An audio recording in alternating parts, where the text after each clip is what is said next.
Vamos lá para o nosso primeiro assunto do programa de hoje. Ministros do STF estudam restringir a aplicação do entendimento firmado no caso Aldemir Bendini para evitar anulações em massa em processos da Lava Jato. A solução seria, no julgamento de novos recursos, restringir esse entendimento apenas aos réus que apresentaram recurso à primeira instância contra a ordem de alegações finais. Para os demais réus, a interpretação seria de que, se não recorreu na fase anterior, é sinal de que estava satisfeito com a ordem processual que foi aplicada. Será que vai ser essa mesma solução, Vera? É uma solução possível, né? Eu falava aqui ontem sobre o recurso possível da PGR para firmar uma decisão que seja paradigmática, que valha para todos os casos.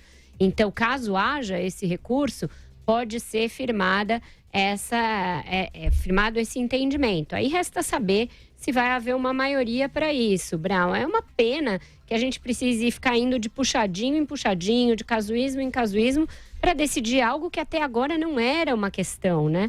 Essa que a gente falou ontem, mas é importante repetir, não está previsto nos ordenamentos jurídicos, não está previsto na lei de delação, nem no Código de Processo Penal que você precise dar essa última palavra à defesa do réu delatado em caso de colaboração premiada. Você pode até entender que isso faz sentido, porque o réu pode ser acusado de algo que ele não teve acesso, mas o que os procuradores têm dito, e que é verdade, é que essas delações elas ficam à disposição da defesa. Então, até as suas manifestações finais, ela já teve acesso às delações. Não é preciso esse chorinho de tempo para que se manifeste. Vamos ver se acontece isso, se tem alguma forma de mitigar o alcance dessa decisão, que pode atingir quase todos os...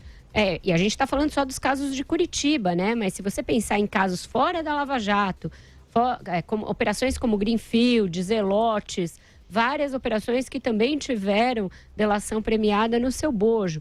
A Lava Jato São Paulo, Lava Jato Brasília, Lava Jato Rio de Janeiro.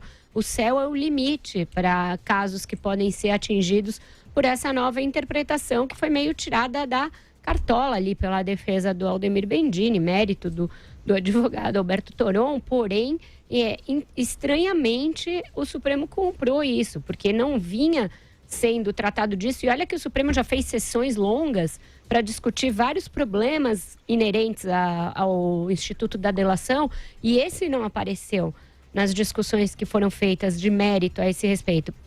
Então, eu acho que sim, o Pleno é o melhor fórum para se tratar disso. Uma questão que vai ter repercussão geral, que vai ter impacto sobre casos no Brasil inteiro, e não só referentes à corrupção, mas também crime organizado, vários outros tipos de crime, é melhor que seja a palavra do plenário do Supremo e que os ministros até lá tenham tempo de refletir sobre o impacto de uma decisão que parece sobre um detalhe, mas que diz respeito à própria efetividade do combate à corrupção, do mecanismo da delação premiada, etc. É por aí, Josias? É por aí. Eu acho que o ministro Edson Fachin, antecipando-se a um possível recurso da Procuradoria-Geral da República, ele fez muito bem em levar esse assunto ao plenário. Os 11 ministros do Supremo precisam expor seus argumentos diante das lentes da TV Justiça para que o país conheça o semblante desse vexame. O que se discute aqui, como já realçado, é a alegação de que o réu delatado deveria levar suas últimas alegações ao processo depois da manifestação dos réus delatores, para não prejudicar, supostamente, o direito de defesa. Eu fui ver o que o Sérgio Moro disse nos autos ao rejeitar esse pedido do Bendini. Não há previsão legal para distinguir réus, disse o Moro, o que é uma verdade, isso não está previsto em lei. Não cabe à Justiça, disse ainda o Moro nos autos, estabelecer uma hierarquia entre os acusados, porque todos desfrutam, nas palavras dele, de igual proteção da lei. O Moro sustentou, de resto, que no caso do Bendini, do Aldemir Bendini, o delator não se despiu de sua condição de acusado no processo. Ele apenas exerceu o seu direito de defesa e achou que seria, no seu caso, razoável delatar. E o juiz anotou que acolher o requerimento do ex-presidente da Petrobras equivaleria a fazer uma distinção entre os acusados, concedendo privilégio àqueles que não colaboraram com a justiça. Quer dizer, na prática, nós poderíamos estar discutindo agora um eventual recurso de um delator ao Supremo, reclamando que teve o seu direito de defesa cerceado. Para arrematar, nós estamos falando de alegações finais, o processo chegou ao fim, o juiz já se prepara para emitir a sentença, a delação já aconteceu, o Ministério Público já acusou, a defesa já foi exercida. Que coelho novo um delator pode retirar da cartola nessa fase do processo? A resposta é nenhum.